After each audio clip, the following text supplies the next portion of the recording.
आप देख रहे हैं अनहोनी। तो चलिए बढ़ते हैं आज की इस कहानी की ओर। मौसम देखकर लगता है कि अभी बारिश होने वाली है। सभी दरवाजे खिड़कियां बंद रखनी पड़ेगी। ऐसा सोचते हुए विहान खिड़की की ओर मुड़ा ही था कि अचानक उसका मोबाइल बजा। विहान ने सोफे पर रखा अपना मोबाइल उठा लिया और स्क्रीन पर जो नंबर देखा तो उसे हैरत होने लगी।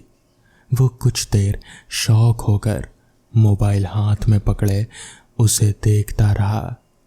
फिर मोबाइल के वाइब्रेट होने पर वो सोच से बाहर आया और उसने कॉल उठा लिया। क्या तुम घर पर हो विहान? सामने से आवाज आई। हाँ, विहान ने शौक की हालत में जवाब दिया। मैं आ रहा हूं तुमसे मिलने, सामने से कहा गया और फिर कॉल कट हो गया। विहान मना नहीं कर पाया और कॉल के कटने पर अपने भूतकाल में खो गया। 5 साल पहले विहान और सुधीर दोनों जिगरी यार थे, जब तक उनकी मुलाकात निशी से नहीं हुई थी। निशी उनके कॉलेज की दोस्त थी और काफ़ी खूबसूरत भी थी। पहली नज़र में ही विहान उसे दिल दे बैठा था, लेकिन ये बात जानते हुए भी सुधीर ने निशी को प्रपोज किया और उससे शादी कर ली। उसके बाद से विहान उन दोनों की ज़िंदगी से हमेशा के लिए दूर चला गया। पिछले 5 सालों से उसने कभी भी निशी और सुधीर की ज़िंदगी में दखल नहीं दी और ना ही कोई ताल्लुक़ रखा था। सुधीर ने भी कभी विहान की कोई खबर नहीं ली और ना ही कभी उसे फ़ोन किया था। आज अचानक अपने मोबाइल पर सुधीर का नंबर देखकर विहान का मन भर आया और पिछली सारी बातें उसकी आंखों के सामने दौड़ने लगी।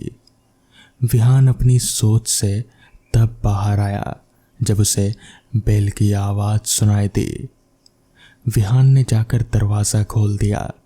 सुधीर दरवाजे के बाहर खड़ा था, पूरी तरह से भींगा हुआ था।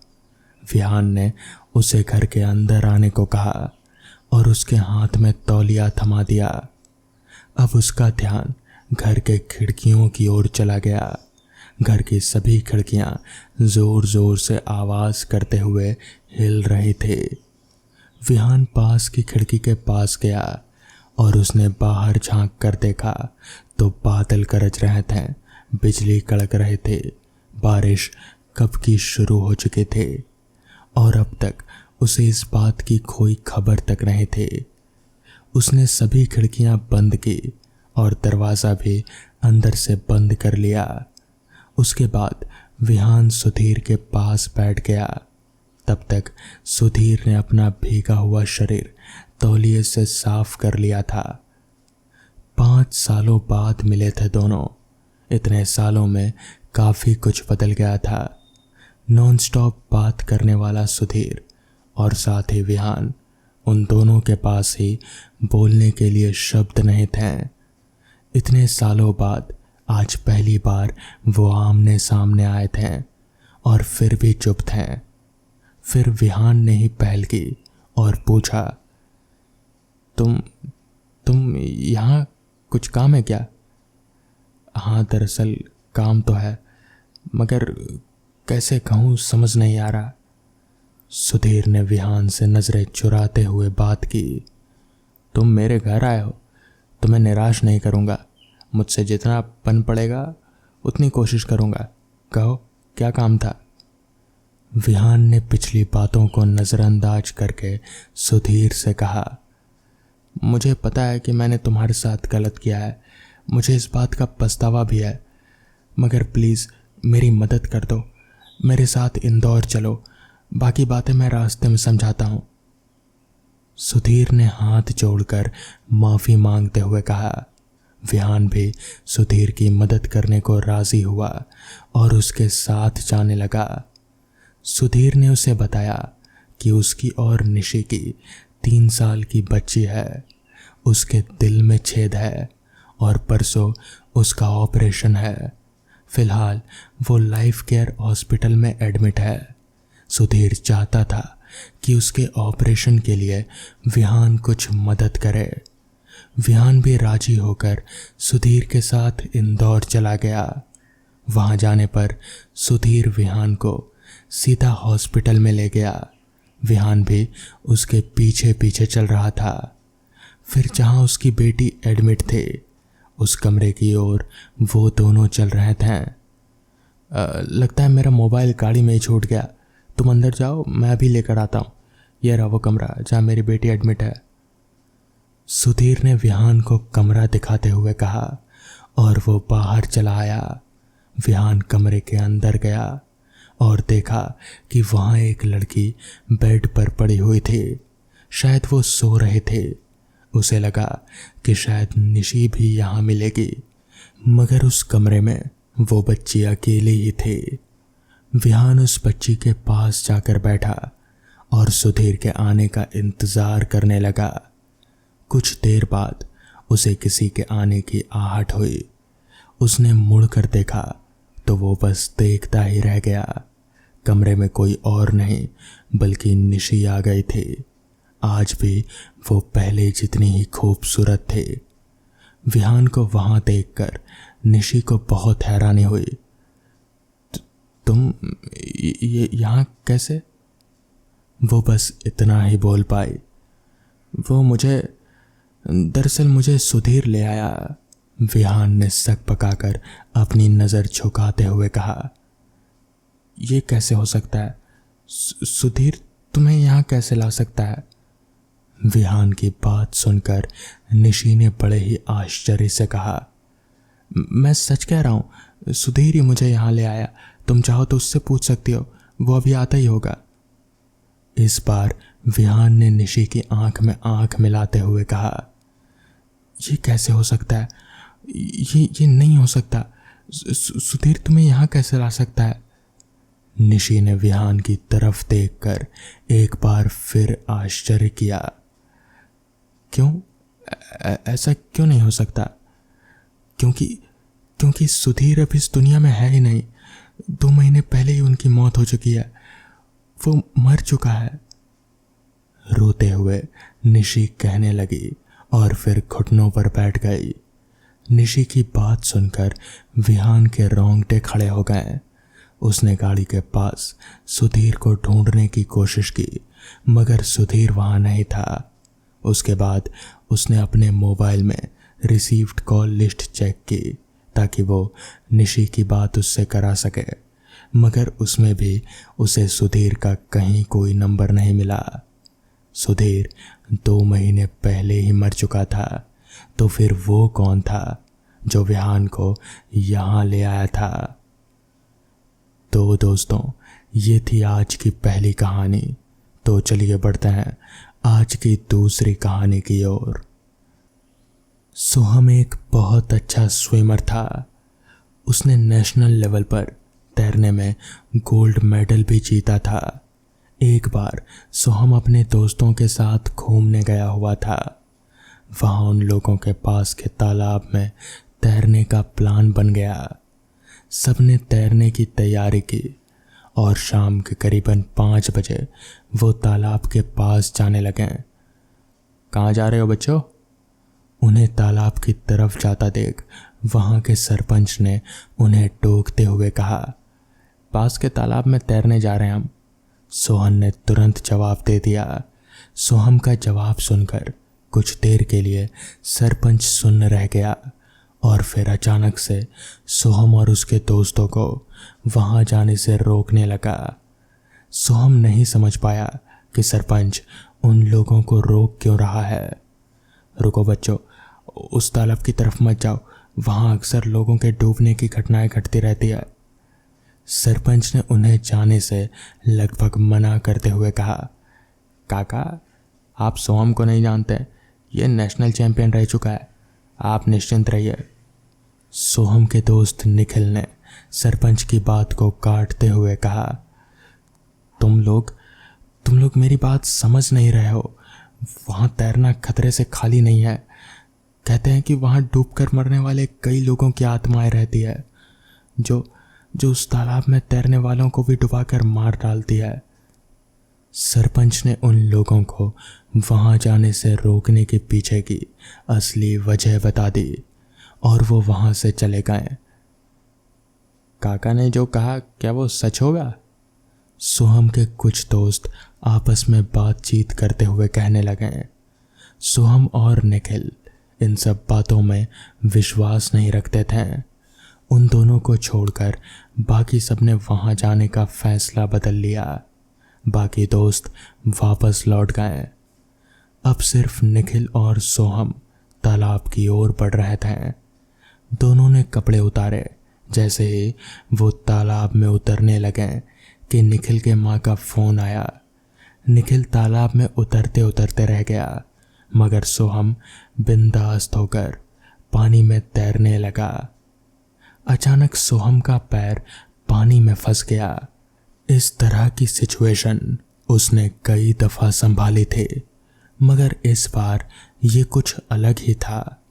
उसने कई बार कोशिश की वहां से निकलने की, मगर धीरे धीरे वो पानी में खींचा जा रहा था।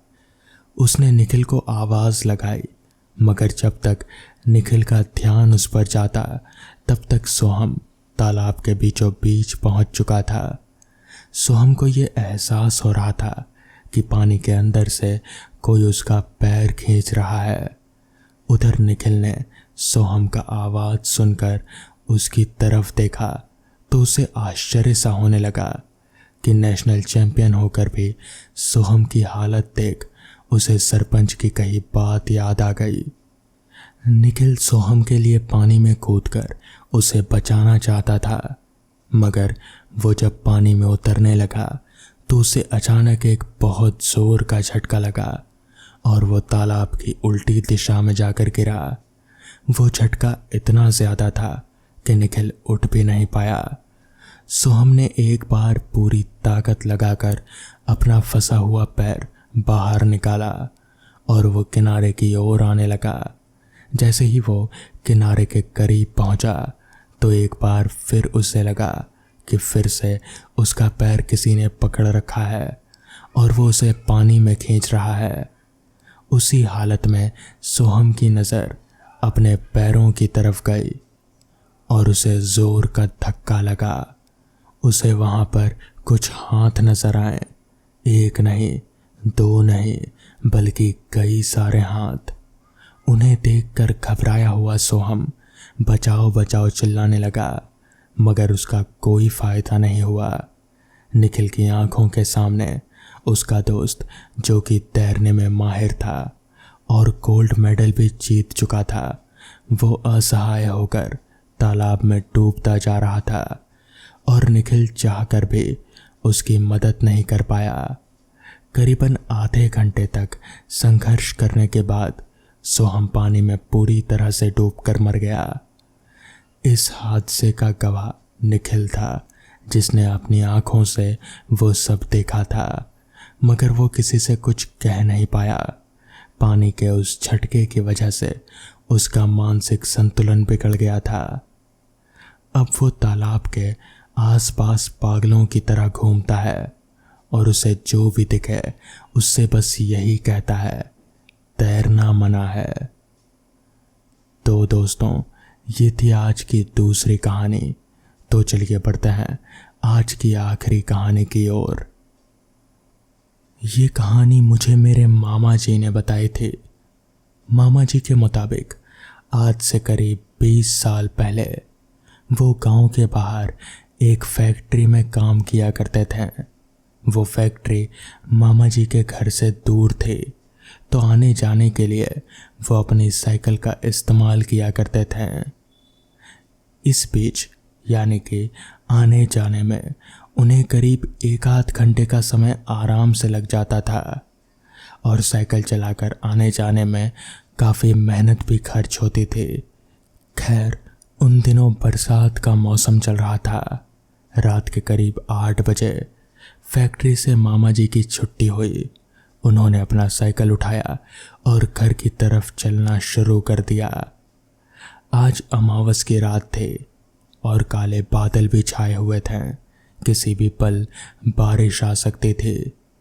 रास्ते पर दूर दूर तक हमेशा की तरह मामा जी के अलावा और कोई नज़र नहीं आ रहा था, क्योंकि उस ज़माने में रात के 8 बजना यानी कि 10 बजने जैसा होता था। खैर, मामा जी साइकिल लेकर उस सुनसान रास्ते पर आगे बढ़े जा रहे थे। रास्ते के दोनों तरफ यानी कि एक तरफ जंगल और दूसरी तरफ सिर्फ खेत ही खेत था। दूर दूर तक सिर्फ खेत और कुछ भी नहीं, ना कोई घर और ना ही कोई दुकान। खैर, मामा जी अपने एक हाथ में टॉर्च की लाइट पकड़े हुए थे, क्योंकि तब तक गांव में बिजली नहीं पहुंची थी। टॉर्च की रोशनी में मामा जी धीरे धीरे साइकिल चलाकर आगे बढ़ रहे थे। वो भी साइकिल चलाकर आगे बढ़ ही रहे थे कि तभी उनके हाथों पर कुछ बूंदाबांदी बारिश की बूंदें टपकने लगी। वो समझ गए कि बारिश आ गई है। वो जल्दी जल्दी से साइकिल चलाकर आगे बढ़ने लगे, मगर वो बारिश से तेज नहीं थे। बारिश कुछ ही पल में बहुत ही तेज हो गई। ना चाहते हुए भी मामा जी को वहीं पास ही में एक घने पेड़ के नीचे छुपना पड़ा ताकि वो बारिश से बच सकें। मामा जी वहाँ खड़े खड़े बारिश के रुकने का इंतज़ार करने लगे, मगर बारिश थी जो वो और तेज पर तेज होती जा रही थी और थमने का नाम ही नहीं ले रहे थे। मामा जी वहाँ खड़े खड़े बारिश के रुकने का इंतज़ार कर ही रहे थे कि तभी अचानक उन्हें ऐसा महसूस हुआ कि जैसे किसी ने उनके कंधे पर पीछे से हाथ रखा हो। मामा जी तुरंत पीछे घूमे, मगर वहाँ उस घने जंगल में वहाँ उनके अलावा और कोई नहीं था। उन्हें लगा कि शायद ये उनके मन का वहम है, इसलिए वो वापस से अपनी साइकिल की तरफ यानी कि सामने की ओर देखने लगे।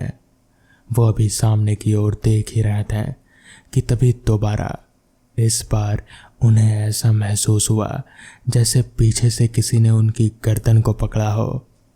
इस बार वो एहसास साफ था। मामा जी ने पीछे घूम कर देखा तो उनकी आंखें फटी की फटी रह गई। उनकी आंखों के सामने करीब 8 फीट लंबा एक आदमी खड़ा था। उसकी आंखें लाल चमक रहे थे। उसके हाथ जैसे जले हुए थे और बहुत ही बड़े बड़े थे। मामा जी को कुछ समझ नहीं आया कि ये क्या भला है। आखिर एक इंसान इतना लंबा कैसे हो सकता है और उसकी आंखें वो लाल क्यों चमक रही हैं। मामा जी अभी ये सब सोच ही रहे थे कि तभी उस बड़े से आदमी ने कहा, यहाँ से चला जा, ये मेरी जगह है। इतना कहकर उस आदमी ने मामा जी को एक जोर का धक्का दिया और उस धक्के से मामा जी वहीं नीचे ज़मीन पर गिर पड़े। वहाँ पर गिरते ही मामा जी की टॉर्च की रोशनी में उनकी नज़र उस आदमी के पैरों की तरफ गई। उस आदमी के दोनों पैर भी जले हुए थे और पीछे की तरफ मुड़े हुए थे, यानी कि उल्टे थे। मामा जी समझ गए कि उनका यहाँ रुकना मतलब कि अपनी मौत को दावत देना। उन्होंने उस बारिश में ही अपनी साइकिल उठाई और भागते हुए भीगते भीगते जैसे तैसे अपने घर पहुँच गए। तो दोस्तों, ये थी आज की कहानियाँ। अगर आपको ये कहानियाँ पसंद आई हो तो वीडियो को लाइक और चैनल को सब्सक्राइब करना ना भूलें।